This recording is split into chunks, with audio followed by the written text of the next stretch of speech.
जय हिंद दोस्तों। तो धोरण 10 और धोरण 12 गुजरात बोर्डનું રિઝલ્ટ છે એ એક મહિનો વહેલું જાહેર થવાનું છે એવા ન્યૂઝ આવ્યા છે। તો આજના વિડીયોમાં આપણે વાત કરીશું કે બોર્ડનું રિઝલ્ટ ક્યારે જાહેર થશે, રિઝલ્ટની તારીખ વિશે વાત કરીશું। માટે વિડીયો પૂરો જોજો, વિડીયોને લાઇક કરજો, તમારા બધા મિત્રો સાથે શેર કરજો। તો ચાલો શરૂ કરીએ આજનો વિડીયો। દોસ્તો, રિઝલ્ટની તારીખ અને રિઝલ્ટ અંગે જે ન્યૂઝ આવ્યા છે એના વિશે આપણે વિડીયોમાં આગળ વાત કરીશું। એ પહેલાં હું તમને જણાવી દઉં કે બોર્ડનું રિઝલ્ટ તમે તમારા મોબાઈલમાં જાતે સૌથી પહેલાં કેવી રીતે જોઈ શકશો। તો બોર્ડનું રિઝલ્ટ જોવા માટેની લિંક આ વિડીયોના ડિસ્ક્રિપ્શન આપી છે, તેના પર ક્લિક કરીને તમે તમારું રિઝલ્ટ સૌથી પહેલા જોઈ શકશો। ઉપરાંત રિઝલ્ટને સીટ નંબર વગર માત્ર નામ ઉપરથી જોવા માટેની પણ લિંક આ વિડીયોના ડિસ્ક્રિપ્શનમાં આપી છે।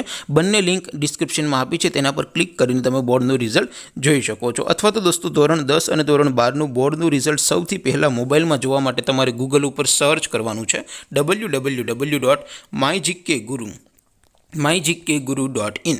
આ વેબસાઇટ તમે સર્ચ કરશો એટલે જે પહેલી લિંક આવશે એના ઉપર તમારે ક્લિક કરવાનું છે। જેવું ક્લિક કરશો એટલે સૌથી પહેલાં mygkguru.in આ વેબસાઇટ ઓપન થઈ જશે। વેબસાઇટ ઓપન થયા પછી તમે થોડાક નીચે જશો તો ત્યાં તમને ધોરણ 10 અને ધોરણ 12ના બોર્ડના રિઝલ્ટને જોવા માટેના લીલા રંગના બે બોક્સ જોવા મળશે। અહીંથી તમે બંને ધોરણના બોર્ડના રિઝલ્ટને સૌથી પહેલાં તમારા મોબાઈલમાં જોઈ શકો છો। જેમ કે દોસ્તો, અત્યારે હું ધોરણ 10 વાળા બોક્સ ઉપર ક્લિક કરીશ। તમારે ધોરણ 12નું રિઝલ્ટ જોવું હોય તો 12 વાળા બોક્સ ઉપર ક્લિક કરવાનું છે। જેવું તમે તમારા ધોરણના બોક્સ પર ક્લિક કરશો એટલે નવું પેજ ઓપન થશે। નવું પેજ ઓપન થાય એમાં તમે થોડાક નીચે જશો તો ત્યાં તમને STD10 રિઝલ્ટ 2026નું એક બોક્સ જોવા મળશે, જેમાં દોસ્તો સૌથી ઉપર લખેલું છે STD10 રિઝલ્ટ 2026। તેની સામે રિઝલ્ટ લિંક 1, લિંક 2 અને લિંક 3 આપેલી છે। અહીંથી તમે કોઈ પણ એક લિંક ઉપર ક્લિક કરશો એટલે સીટ નંબર ટાઈપ કરવાનું એક બોક્સ આવશે। એમાં તમારે જેમનું રિઝલ્ટ જોવું હોય એમનો સીટ નંબર ટાઈપ કરીને ગો બટન ઉપર ક્લિક કરશો એટલે રિઝલ્ટ માત્ર 2-3 સેકન્ડમાં ઓપન થઈ જશે અને રિઝલ્ટની PDF ને પણ તમે ડાઉનલોડ કરી શકશો। ત્યાર પછી નીચે લખેલું છે STD10 રિઝલ્ટ નામ પરથી જોવા માટે, તેની સામે પણ લિંક 1, લિંક 2 અને લિંક 3 આપેલી છે।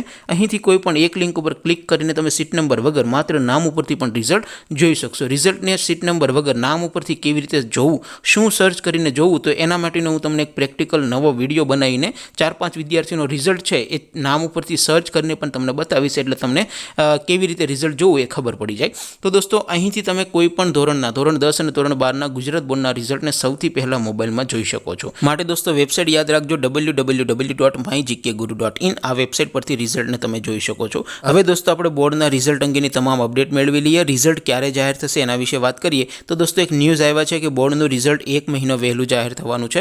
પૂરેપૂરી શક્યતા છે કે દોસ્તો રિઝલ્ટ આ વર્ષે વહેલું જાહેર થાય, કારણ કે દોસ્તો ગયા અઠવાડિયે જ પેપર ચેકિંગનું કામ, હજી બોર્ડના પેપર પૂરા થયા ત્યાર એ પહેલાં જ દોસ્તો પેપર ચેકિંગનું કામ પણ ચાલુ થઈ ગયું હતું। અને દોસ્તો, રિઝલ્ટ ક્યારે જાહેર થશે તો સંભાવના છે કે 20 એપ્રિલની આજુબાજુ ધોરણ 10 અને ધોરણ 12નું ગુજરાત બોર્ડનું રિઝલ્ટ જાહેર થાય। પરંતુ સંભવિત તારીખની વાત કરું તો 20 એપ્રિલથી લઈને 5 મેની વચ્ચે દોસ્તો બોર્ડનું રિઝલ્ટ જાહેર થાય તેવી પૂરેપૂરી શક્યતાઓ છે। તેમ છતાં તમે www.mygkguru.in આ વેબસાઇટને વિઝિટ કરીને ચેક કરતા રહેજો।